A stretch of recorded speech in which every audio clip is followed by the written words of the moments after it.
Dr. Khan. So we had a question coming in from a lot of our patients asking you to explain what a pseudo lift is. So a pseudo lift is where you're not necessarily going through the entire surgical markings around the nipple areola and up and down and an anchor incision, and you're not making those cuts.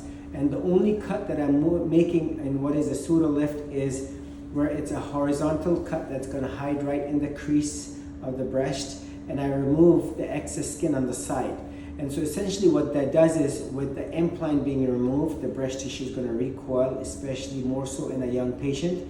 The skin is going to recoil, the breast tissue is going to recoil, and then when I put some internal sutures, that actually helps medialize, or towards the middle is where the breast tissue gets pushed, and upward with the sutures, and so that those 4 layers of suture allow for a recoil where there is no need for a formal lift. That is a J lift or an S lift, where there is no cutting around the nipple areola complex and no cutting up and down, which I don't like, because that cuts into the breast tissue, and now when the patient does a self-monthly breast exam, they feel irregularities or they feel masses, which might throw them off as breast cancer. Or when they cut around the nipple areola, you have a scar, hypertrophic scar or keloid, loss of sensation or nipple sensation, or sometimes even pins and needle sensation, or sometimes some patients are not able to breastfeed. So in this fashion, the need for a formal lift is not there, and I'll tell you from my experience, a good 80% of my patients are very pleasantly surprised